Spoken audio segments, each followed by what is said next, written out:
doing a mix. So Gotcha. see Elaine, see Jessica.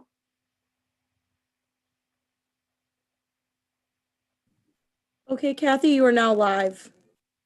Thank you, Emily. We appreciate you. I think we're going to take a few more minutes because we have this unusual time to meet. We usually meet at 6:30. We're meeting at 4:30 today. Some folks are just finishing up their workday, so we're going to give, especially our chair, Tom, is not on yet. We're going to give folks just a couple more minutes to get on and get situated before we start. Everybody was able to access the agenda okay? Anything needed?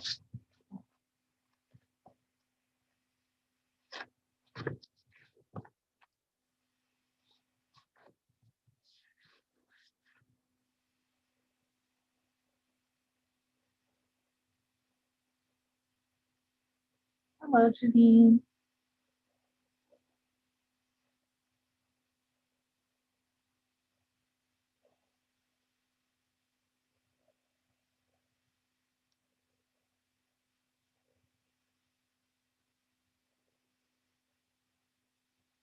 Just waiting on a couple more people here.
Brad, can you check your email? I just sent Elaine slides to you.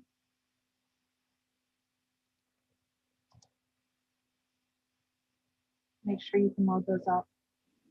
See if I didn't do any damage to them in my frustration with trying to get them to merge and then to send.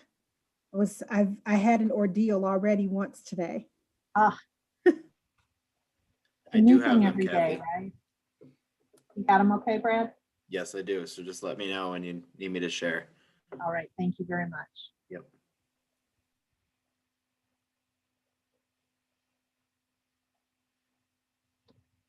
All right, I'm not aware of anybody who is not able to attend tonight or today. I want to say tonight because we always have a night meeting, right? And I'm so used to that.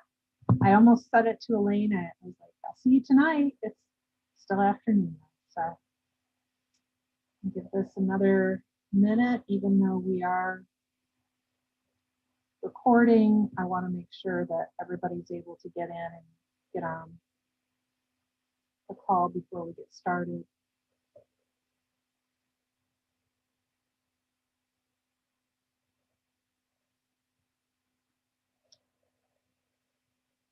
And everyone saw the reminder about roll call and when you announce that you're present and where you're attending from.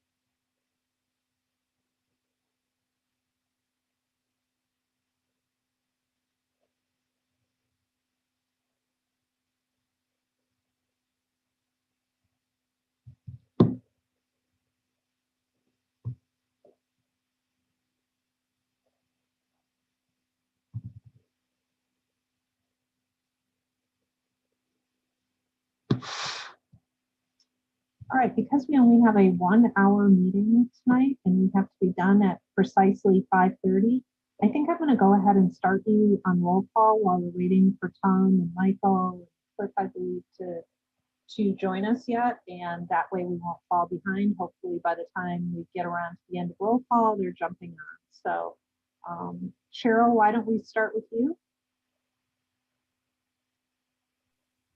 Present, East Lansing, Ingham County. Anne, and if you could say your name too, that would. Oh, that would Cheryl Schmidt. Thank Dan Ann? Earhart, East Lansing, present. Jessica? Jessica Crawford, East Lansing and Ingham County. Janine? Janine Camilleri, East Lansing, Ingham County. And Chris? You're muted. Sorry about that. Chris Kahn, East Lansing, Ingham County. Thank you.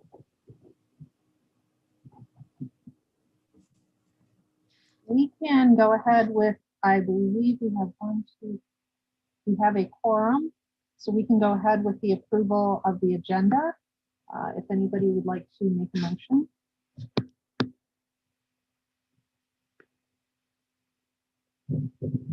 Cheryl? You're I muted. move. There we go. And we need a second. I'll second. All right. Moving on, we will approve the agenda then. And Thumbs on. Tom joining us here now. Give him a second to jump on.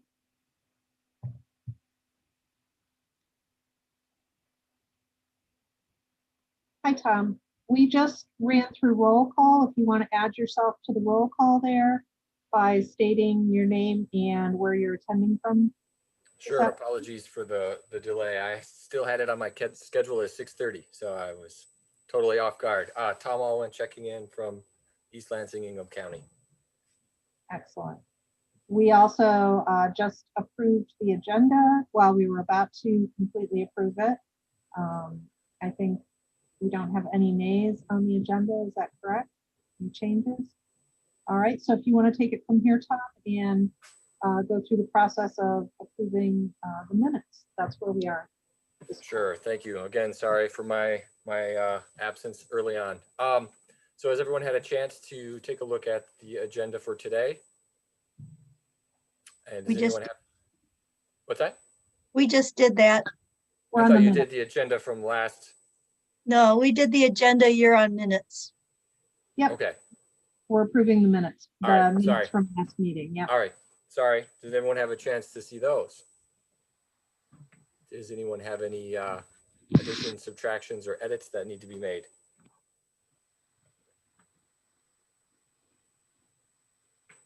And I believe we need a motion. Make a motion to approve the minutes. Second that motion.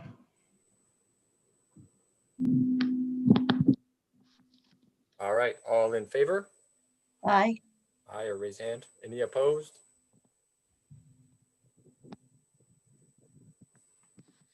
Sounds like none. All right. Do we know if we have anyone from outside the commission or presenters? Do we have any public here today to provide any communications to us? Brad, do you have any callers? Nobody in the public attendees. Okay, then we can slide past that one right into new business. And it looks like our first one up is Elaine Hardy from East Lansing. Kathy, do you want to introduce her, please? I would love to. Thank you. I am so pleased to have Elaine Hardy here today to speak with this commission. She is the Diversity, Equity, and Inclusion Administrator for the City of East Lansing. Boy, you've been in this role for how long now? I think since June or July. I was going to say Not it was long.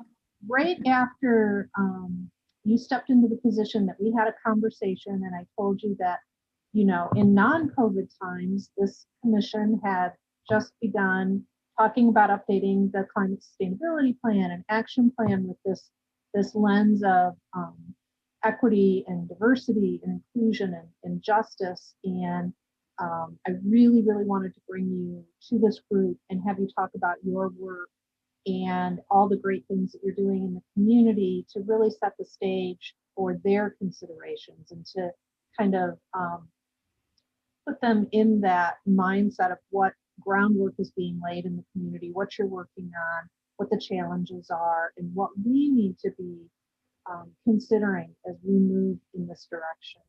And as a commission, and as we consider these updates to the climate sustainability plan within this lens. And so I'm just very excited because it feels like it was like a year ago that we had the conversation, and I said I'm going to bring you to the commission, and of course many things have happened since that time. So we're really happy to have you here, and I'm going to let you take over. Brad has your slides loaded up, so you can give him any direction that you need for sharing any of that. And welcome, Elaine.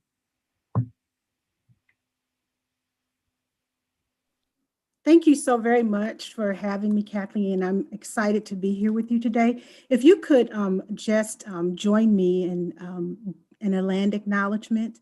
Back in October, the city of East Lansing, in recognition of Indigenous Peoples Day, made a commitment that we would acknowledge this land that we are on as a part of our understanding that these lands were ceded in a treaty that was never properly executed by our government. And so we have produced a written statement that we acknowledge at the top of all of our meetings. They're either written on the agenda or some member of the group acknowledges this. And I would just, if you would just allow me just for 1 second to do our land acknowledgement. I come to you on the ancestral, traditional, and contemporary lands of the Anishinaabe, the Three Fires Confederacy of the Ojibwe, Adawa, and Potawatomi peoples on land ceded in the 1819 Treaty of Saginaw. And I acknowledge their immutable connection to this land and to all the lands throughout this country. So thank you for participating with me with that. And so I have a presentation today, and I framed my presentation not so much around the kind of day-to-day plan that we have for the work that we're embarking with the city of East Lansing, but really around the why of that work. And it's really important for me to talk about the why, because the why is the thing that really will sustain us through the work. Making statements and commitments around diversity, equity, and inclusion are important. And as long as they are not done just for performative reasons, and there's a rationale behind them, they are fine. But you first have to develop your why. And developing that why is the thing that will sustain you through this work. And so I'm going to talk about the work that we are doing in the city of East Lansing, but I'm just going to probably do it in a little different way. So Brad, you can go ahead and start sharing the slides. Now I'm going to say two things. I did a presentation for Rotary earlier today. And as I was regrouping my slides, because I'm so wonderfully technically savvy, I did something to them. So I'm hoping that these are in the right order and that we'll get through them where they make sense. And if not, it's completely my fault and not the fault of Brad. Okay, so you can start with the first slide. So I'm going to talk a little bit about our cultural realignment plan and kind of answering the why of why we do this work. You can go to the next slide, Brad. And to talk about why diversity, equity, inclusion work is important, necessary, and why. And then the other question is why we're doing it now. You can go to the next slide.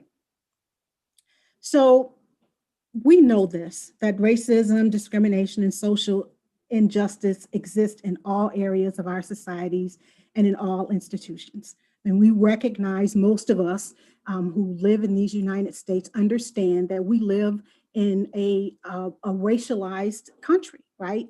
And because we have this social construct of race that has been with us since our founding, it is embedded in everything about us. And it's embedded in all of our institutions, all of our cultures, and it is systemic. And understanding that that is the premise of why this work needs to happen is very important. Now, there are some people who disagree with that, but that has to be the beginning point, because we won't get to answer why the work is important. And more importantly and more fundamentally, we won't get to the solution of this work if we just don't acknowledge that it exists. Without shame or blame for anyone here, this is just the kind of hand that we're dealt. This is the landscape that we live in. You can go to the next slide. So we saw this summer kind of this summer of protests, where after George Floyd was murdered and after Breonna Taylor was killed in her bed, we saw our society erupt in these protests. And for some people, it was an awakening, right? That we saw a man in full plain view of the entire world on a sunny day being killed. And then we hear of this atrocity of a young woman who's home sleeping in her bed, and because of some act that was beyond her control, she's killed in her bed.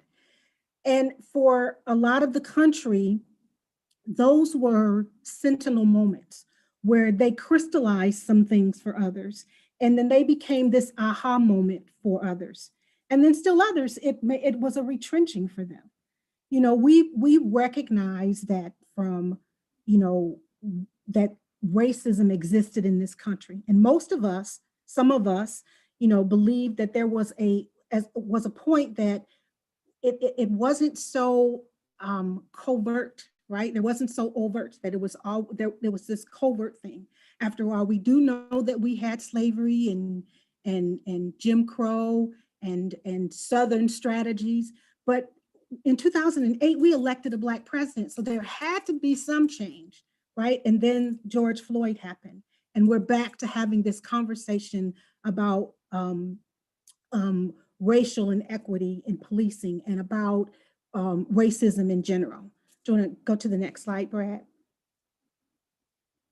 And so what happened with George Floyd and Breonna Taylor is that we saw this emergent movement, this Black Lives Matter movement. For some people, it was very polarizing, but this movement, for whatever place you are on the spectrum, really elevated the national conversation on race in a way that we have not had conversations about race and equality in a long time. Or to be honest with you, in my lifetime.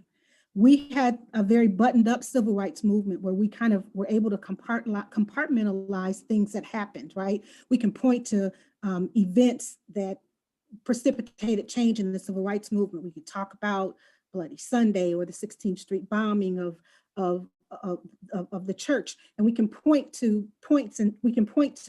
moments in civil rights. But Black Lives Matter made us have a different kind of conversation about this issue. You can go to the next slide. And so what ended up happening is that after we saw the nation kind of grappling with this issue of race and this issue of diversity and this issue of justice, the city of East Lansing, and particularly our city manager, put out a statement. And I'm not going to read the statement in its entirety, but I think it's important that as we talk about your plan and as we talk about moving forward by looking at things through a lens of equity, that you have to begin defining your why, and you have to publish your why. And it has to be something that there is some authority behind. Otherwise, it's just a statement. And you probably were like me, were tired of every company coming out with a statement every 5 minutes this past summer about racism and injustice. But what the city has committed itself to doing is something that I think that it's different in two ways. Is that we just didn't say that we're going to be, inclusive and we're going to promote diversity and celebrate diversity. What we've committed ourselves to do is to be on a journey toward anti-racism. And that's a significant and important fact that I want us to not lose sight of as we go through this conversation. But here is what our statement as a city of East Lansing boiled down to, that we categorically and unequivocally denounce racism, injustice, and discrimination in all forms. And we've committed ourselves to dismantling the systemic inequalities in our city government and working with staff and our community to make East Lansing a welcoming, inclusive, affirming place to live, work, and do business. And then we laid out the plan, right? We talked about how we were going to do that. And significant is that we were going to facilitate open dialogues on matters of race, equity, and inclusion. And then we were going to lead this full cultural realignment that would promote diversity and inclusion in everything that we do, in our hiring, in our recruitment, in all of our policies as they relate to government organizations. And you can go to the next slide, Brad. And then some of the ways that we would do these things, right? So host the anti-bias and diversity training for the entire city staff. And I don't even like kind of needling it down to this kind of bullet point, because we're doing more than that. What we've committed our staff and ourselves to do over the next 18 months is to do a realignment of how we think. And so we didn't go out and find a DEI a trainer. What we went and found, actually sent an RFP out for, was anti-racism coaches. So that when we go through this process of realigning our organization to come out on the other end of it as an anti-racist organization, what we committed to do was build capacity in our staff by giving them toolkits so that they can identify when racist and anti-inclusiveness happens, when they're able to know how to build a strategy in order to combat it. And so this training that we're doing is not a one-off for staff where they go for one day for 4 hours. This is an intensive 9-month-long process for staff at all levels of the organization. I'm going to say something to you that, as I work with DEI professionals across the country now, and particularly people that work for governments, we have something very significantly special in East Lansing, and that we have a city council who's committed to this as well. So we aren't just sending our staff on this mission of becoming anti-racist. Our city council has checked on and said, we're doing this too. And that's really key, because they manage what policies are done and how we operate as a government. You can go to the next slide, Brad. And I'm going to try to talk faster, and so that we can get through this. So what happened this summer, right?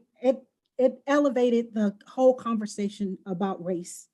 It elevated the conversation about bias in policing. And it led communities to begin to reevaluate police standards and policies and methods. It led to governments engaging communities and how they want to be served, which is key to the work that you're doing, because we are talking about engaging them on a different level, right?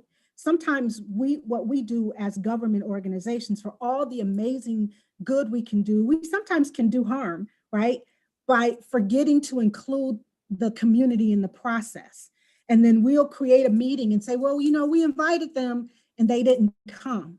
And what we're learning through our engagement process is that we've got to take the meeting to them, right? We've got to figure out ways that we can engage the community that may be a little different than how we have planned to do them and how we have done them before. So, and the last thing is that this conversation that we're having nationally has required us to examine our own selves as government and to look at how we operate and contribute to these systemic inequalities that happen within our communities. You can go to the next slide. So, and then we have this rationale for why we want to do this, right? So, we've got, these, basic ideals about why it's important for us to do this. That everybody has a right to feel protected by those who are sworn to serve and protect them. And that we need to have the public's trust, right? In us as government institutions, because otherwise we will fail at our job if they don't trust us of what we do. That the entire city culture must be one that is anti-racist, right? Not that we are just not doing the racist thing, but we're really combating that, fighting against those things, and fighting against things that would make us be a homogenous and less diverse place.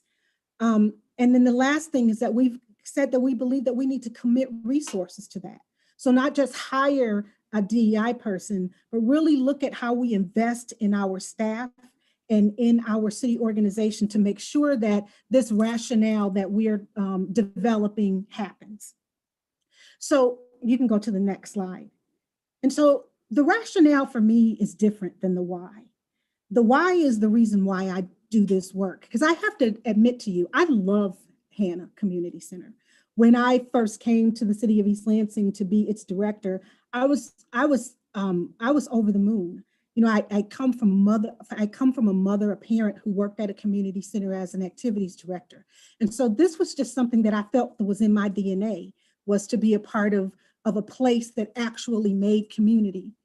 But when this opportunity came along for us to examine our soul as a city organization, to examine who we are, and to do something about making certain that the next generation won't have to grapple with this very uncomfortable, very ugly, very difficult topic of race and racism, and I could do something about it in the community that I lived and I worked and I loved, I jumped on board. So my why is the reason why this work is important. And I believe that's the reason why the why has to be the reason why you do the work that you do. So you can go to the next slide. So I am going to show you a short video. It's only going to take 1 minute and 46 seconds of your life. But for me, this crystallizes the why. So would you go ahead and show the video, please?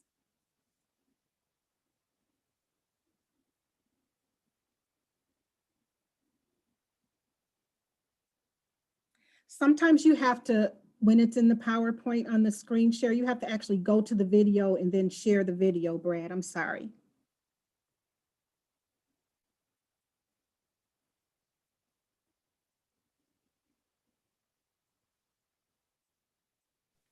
I'm trying. You guys can't see that, correct? We can't see it. Okay. I've got it up. I'm just trying to get it to the right. Yeah, we're just seeing the PowerPoint. Oh, here we go. There you go.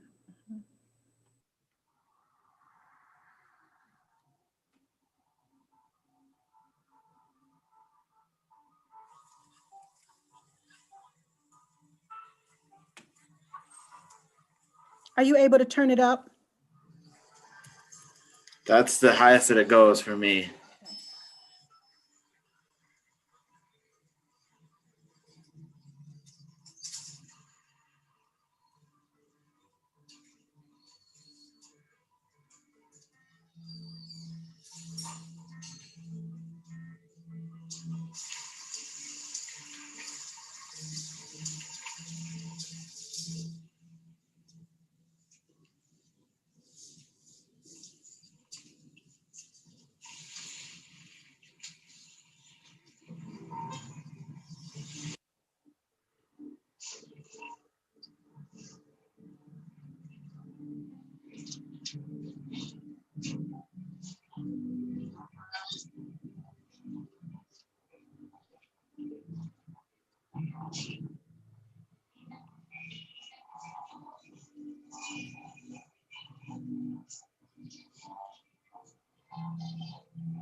the video just being forwarded to all of us? So were you not able to see the video? We could see it, but there was no sound. He never spoke in the video. Okay, there was just Um, background noise. It was just music playing. Okay, And thank and you. and the last thing you heard was the bailiff saying all rise. Okay, thank you. Yes. So Yeah, I was gonna say, without the audio, it was still really powerful. So it's good to know that it wasn't supposed to have audio. you can go to the next slide, Brad.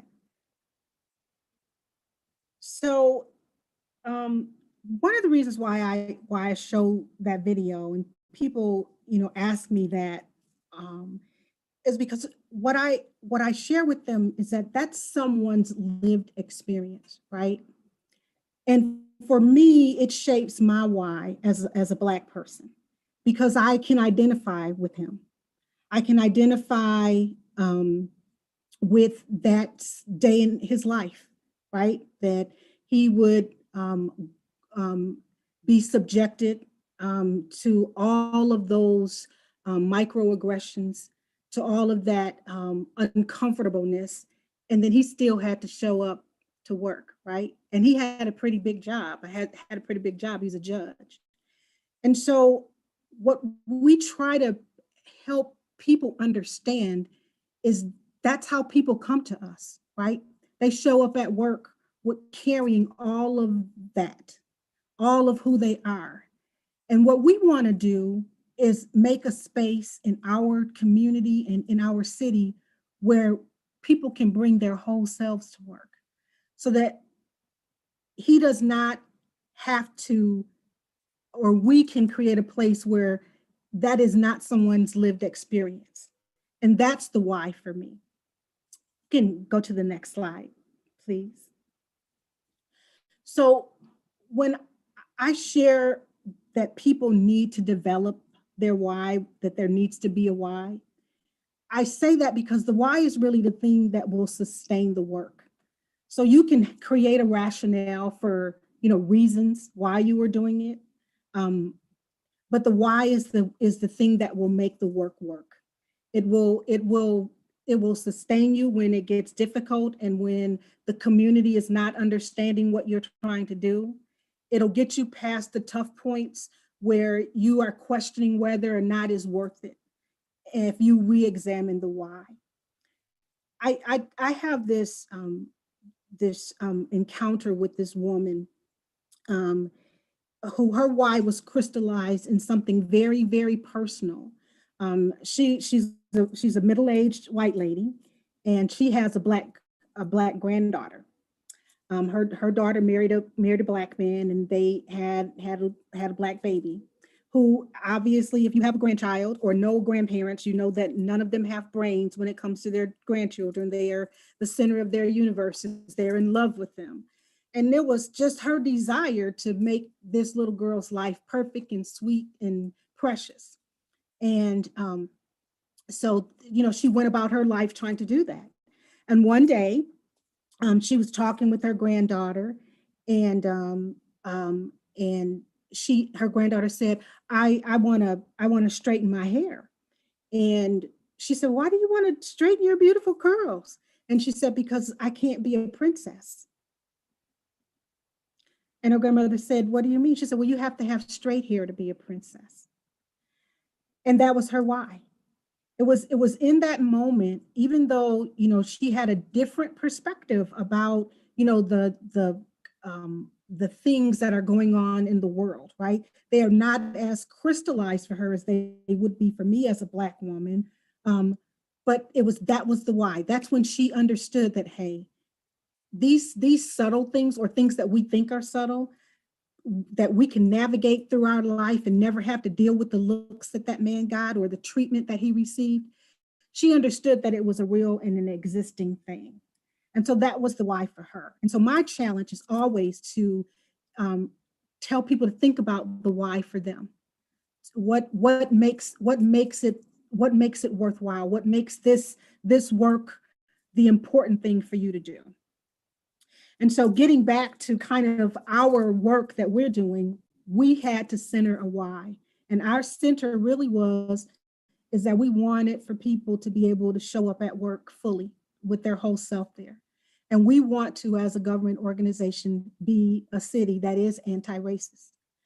And so we worked on our realignment, and we decided that there were 3 things that were going to happen, that it was going to be all of us in government that were going to do it, from the part-time parking person to our city manager, and that our executive level commitment didn't just stop at our city manager, but it went to our council, and that we would provide an ongoing environment where we could always build capacity and training for everyone at all levels of our organization. So when I talk about our realignment, it isn't that we're just gonna, spend 3 or 4 hours with the parking person. Our parking person is gonna get the same level and type of capacity building as our mayor. And that's really critical and important when you start looking at how you are going to change an organization. You can go to the next slide. So kind of in a nutshell, what we're doing is looking at a kind of a 3-phase plan. The first phase, we are thinking it's going to take about 18 to 24 months. And that really is just getting knowledge, really is just kind of developing a shared language and a shared understanding. And then we will do some individual and corporate cultural capacity building. And then I don't know what the next thing I'm doing is. And then we'll introduce our next phase of the work that we're going to do. And so we're, really looking towards the development of our staff in a way that would, as I said, give them a toolkit that would help them to understand when things are not quite right, where we can build their ability to look at situations, policies, programs, how we are organizing our work through a different lens, a lens that we hope that we build with equity and anti-racism. You can go to the next slide. And then, so here are my final thoughts for whatever they're worth to you, is that I always tell people not to manufacture a beginning or try to be more knowledgeable or to think that you need to have more knowledge that you have. Just begin where you are, right? And then hire professionals or get consultation from people who are experts in this field. We did not hire a DEI or HR firm to do our work. We went straight to an organization that are anti-racism consultants. And understand that this work, kind of building things through an equity lens, is a continuous and ongoing process. So it's not going to be that you're going to write a plan and it's going to stay stagnant. As long as you find out and learn new information, you're always going to have to be willing to review it and to look at it differently as from the information that you have. And of course, you must commit staffing and resources to it, right? You cannot get this work or any work done without having a commitment and making sure that the leadership has their full commitment as well. And not just the tacit, oh, I support you. You really do need a full-throated commitment from individuals who will be guiding this work, which is you, because otherwise it falls flat. It can't get done if the leadership doesn't do it. This next one about being willing to be accountable to the work and what that means. So when you make a mistake or you do great things, that you're willing to be accountable for those things, accountable for the things that you have not been able to do, and for things that you couldn't do or you didn't do. And making sure that the staff and the community are part of the process. And again, this doesn't apply to you, but it can't be an initiative that you regulate to Kathy or just somebody in our environmental services division. It has to be kind of an all hands on deck approach. And I think that that's my final thing. And hopefully you have questions. Yes. Thank you so much, Elaine. I want to open it up for questions. And you can use the raise hand or just take yourself off mute.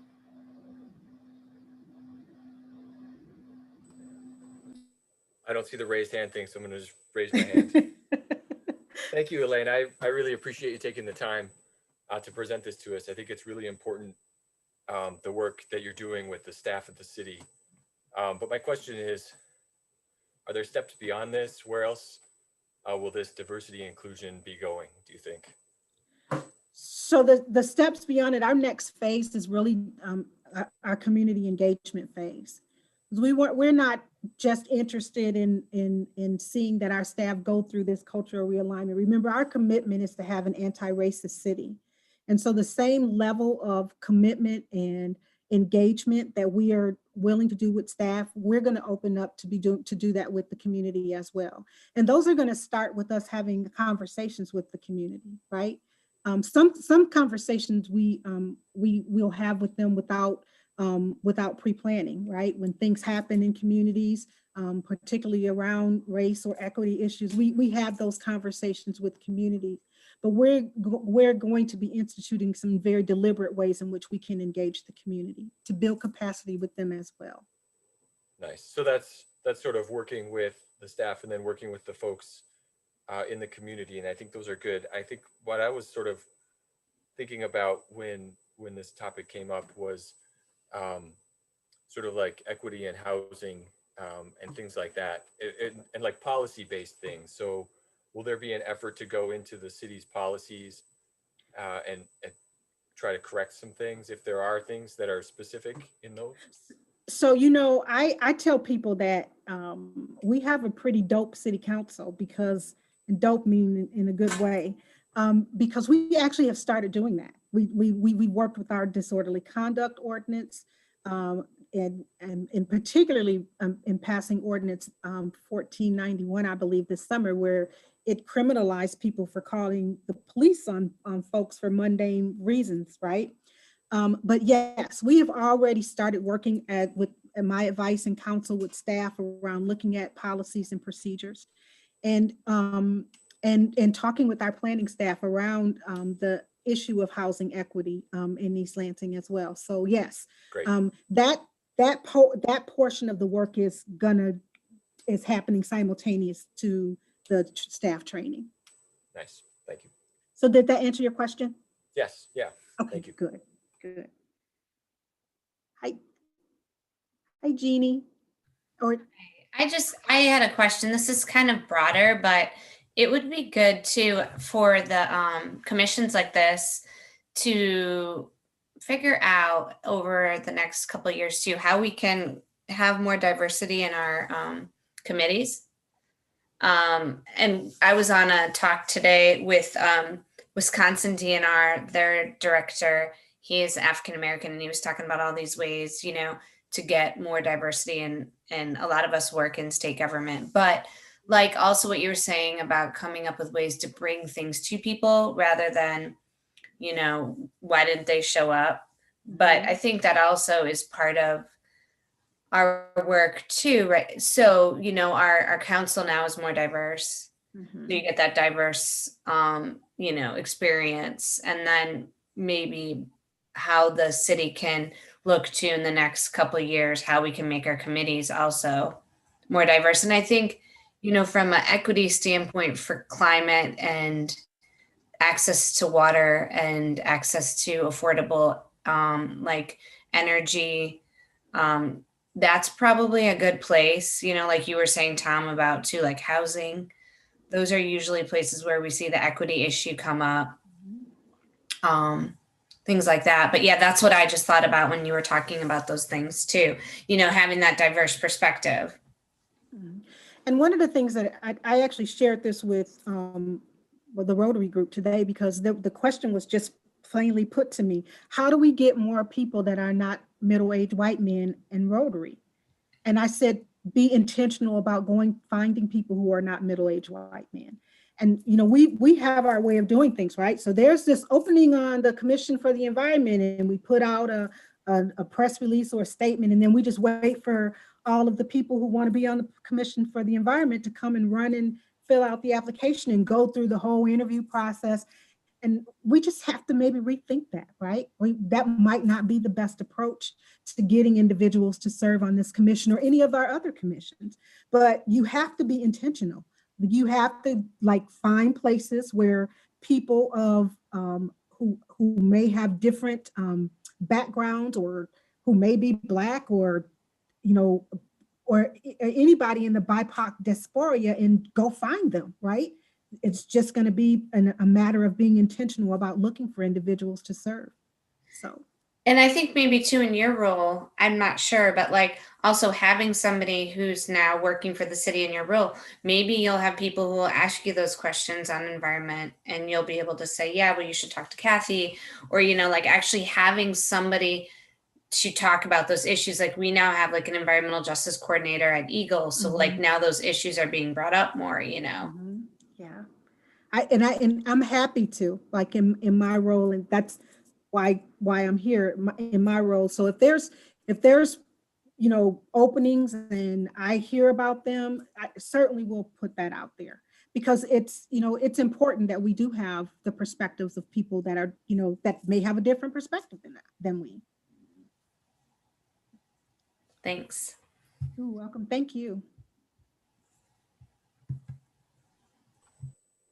I had another So- question, if no one else is going to jump in. What do you think that the Commission on the Environment can do as far as equity and justice? Like, are there projects that you're working on or that you see coming that we should be involved in? Or are there, I mean, I know we need to think about it all the time and with everything we do and be intentional, but do you have specific things that you're thinking about? So so of course I never said this to Kathy ever. But, you know, I really feel like there is an opportunity to support a community garden concept. And I don't know what that looks like, but, and how that ties in for me for equity and inclusion is that there are communities in East Lansing that oftentimes have food insecurity. And so wouldn't it be a kind of an amazing opportunity for a commission like this to, you know, look at a place where we can cultivate, you know, land. Maybe there's people from the community who will just kind of volunteer, and that'll be the thing. And we can grow food and have a, you know, have a free market and not a farmer's market, right? And do something along those lines. But for me, the whole kind of conversation around environmental education for young people and for people of color, I think is important, right? Oftentimes, and I know that all of you know this probably better than I do, that when we start talking about issues about environmental justice, often it's Black and poor communities that are most adversely impacted by decisions that are made, right? Highways and plants and all of the other stuff that they do to those communities.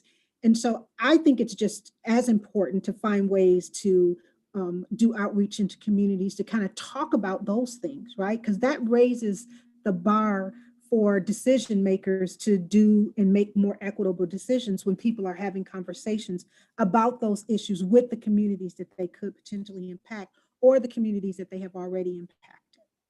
Sorry, Kathy. Nothing to be sorry about, Elaine. You can do that to me all day long. No worries at all. So I just want to say too that I am ever a resource. So if you want to reach out to Kathy and just say, hey, you know, we really are seriously, you know, really wanting to fill this next position with someone who might be Black or a person of color or somebody from because we want some diversity. It's okay to say that to me. It's okay to say, you know what, we're pretty homogenous and I'm happy to kind of start, you know, maybe pointing you in the direction of folks or talking to folks myself, because that's what I'm here for, is to be a resource. So I want you to feel that you can do that with me. So Elaine, as they start doing this work, will it be okay if we check in with you periodically then and say, hey, these are some ideas we have, or we're struggling with this particular track. Can you kind of help focus us, you know, maybe in outreach or communities that we need to be trying to talk to, or Absolutely. folks that we need to. Absolutely. And even as you are in the process of crafting or writing your plan, I'm happy to put eyes on it. I mean, there's some things, just some small little tweaks that we did to the, for example, for the call for artists for the art festival, and how that looks a little different now, so that it doesn't feel like it doesn't feel like if you don't have money, you can't participate in the art festival, right? So there's some ways that if there's things that you're writing and you want me to take a look at those, I'm happy to do that as well. I think Lisa Babcock had a question. I am so absolutely excited about the pairing of the Commission on the Environment and Ms. Hardy, two of my most favorite city employees, Ms. DeChambeau and Ms. Hardy, and the world will never be the same. As some of you know or not, I've been gardening for many years, and I have been lackadaisically kicking around with Parks Commission, a community garden. In fact, some of us know we interviewed candidates for this commission last week, and I did reach out particularly to one of them, a young woman named Deandra. She was interested, mentioned gardening. So I had, in my reply to her, said if that's something she wants to talk to me about. But it is a testament to both the talent and ability and persevering optimism of Ms. Hardy and Ms. DeChambeau. I will tell you the ugly, terrible truth. I've been gardening all my life. I've been gardening with my own plot for more or less the past 32 years. I have never pulled an edible carrot from the ground. So never. Lots of radishes, some lettuce, decent tomatoes. So that is a great thing to work for, but there may be stumbling blocks, but she nods, yeah, we'll get a carrot. So we'll do it, but I'm along for the education with everyone else. So thank you all. So unfortunately, this meeting could only be scheduled for an hour because there is another meeting coming up afterwards. But my plan and goal all along was to give as much possible time as we could to Elaine, with the thought that you would probably want to have her back more than once, I'm guessing, as we go through our work, or engage with her, find ways to engage with her or get her feedback. And so I will make that happen for this commission. We will do everything we can to stay in touch and have you get eyes on our documents and our policies and give us input and help guide us in this process. And I think that I'm really excited about this work, and I'm really excited to have Elaine helping us with this and to be engaged in the process. Elaine, thank you so much.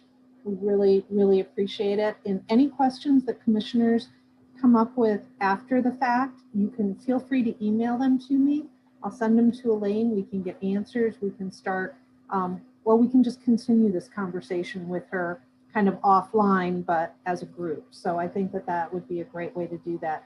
Elaine, thank you again so much. Thank you for having me. Thank you. Thank you. Really appreciate it. Thank you. My pleasure. I know. Thank you. Chair Alwyn, you have 7 minutes for the next item on the agenda. And the third item on the agenda, I think we are going to have to postpone until the March meeting, which we thought could happen. And so Commissioner Walls and Commissioner Earhart had generously agreed to give an update on the regional climate group that has been meeting for the last couple of months. And so we'll put that off until March. But what we do have to do is have the election for chair and vice chair for this year, because we did not have a January meeting. We do have to have that election before we leave today, and we do have to be done by 5:30. I hate to rush these kinds of things, but it does take a nomination of each position, and it does take everyone voting on it. So I guess we should start that process with the 6 minutes that we have remaining in the meeting. Sure. Thank you, Kathy. I did talk to Michael. I'm not sure. It doesn't look like he's on today, but we spoke maybe last week, and we both said that we would be more than happy to continue in our roles as chair and vice chair, but also don't feel like we want to hog it if there are other people who are interested in being active and taking on those roles. So I can leave it at that. Michael's not here. I don't know if people have to accept the nomination, and since he's not here, how that works, but that's kind of where it sits right now. We're both fine with continuing if you guys are okay with that. But if anyone else wants to be involved, they can self-nominate, I believe, right, Kathy? Mhm. So I can open it up for self-nominations or nominations. I'm interested. Are you interested in chairing or vice chairing? Can't do both though. Well, no, of course not, but I'd be interested in taking on one of those. Okay. Either one.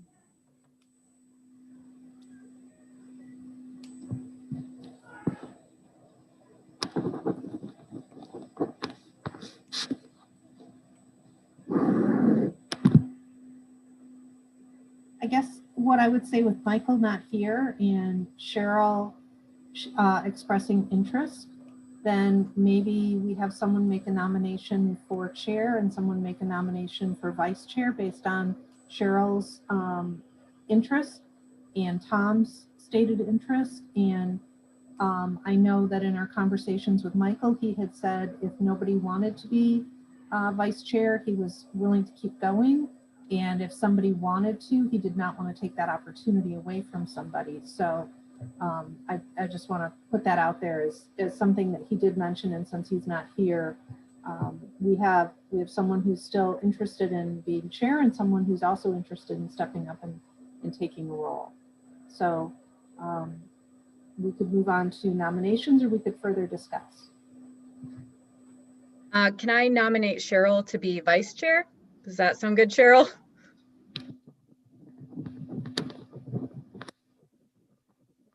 I'll second that if we need a second. I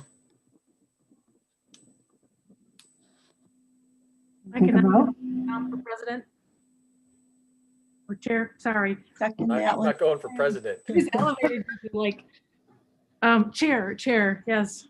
It's been a long day.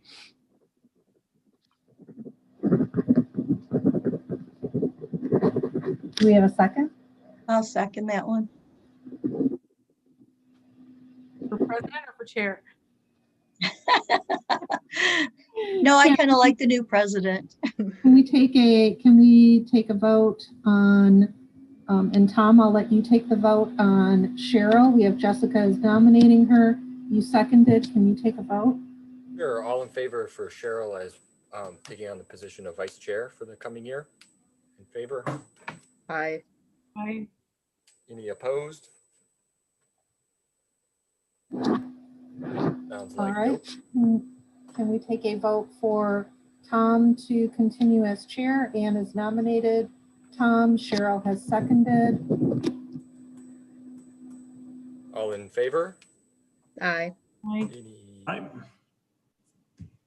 Opposed? All right. Oh, thank you. Cheryl, vice chair. Tom will continue Congratulations, as Cheryl. chair. Thank you, Tom. Excellent. Thank you, Cheryl.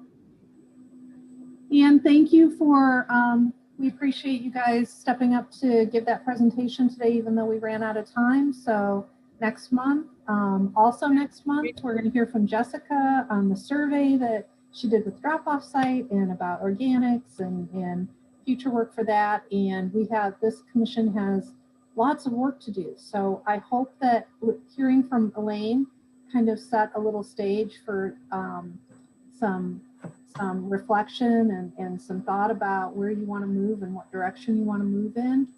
I also sent you kind of a late email today about an opportunity that you can join me in a cohort that will be dealing with building standards and building decarbonization and hopefully writing some policy that we can bring to fruition in the city in the next 6 months. So let me know if that's something you're interested in. Feel free to sign up on the sign up. Any questions about my staff report from the past 2 months or any questions or comments from commissioners before we sign off?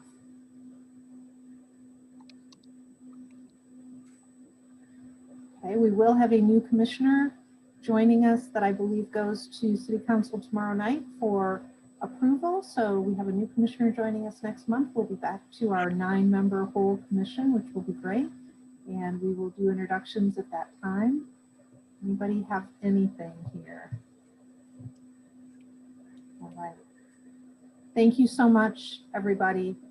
We will see you again in this same format, but at our regular 6:30 time in March, our regular meeting time. Okay. Yeah. Thank you, everybody. I apologize again for my tardiness. Oh, Do and we can need we a have a motion to we have a- close? motion to close? I moved. I'll make a motion. I'll second it. All in favor? Hey. Aye. Any opposed? All right. Thank you, everybody. Thanks, everybody. Have a good Bye-bye. evening. Take care. Take care.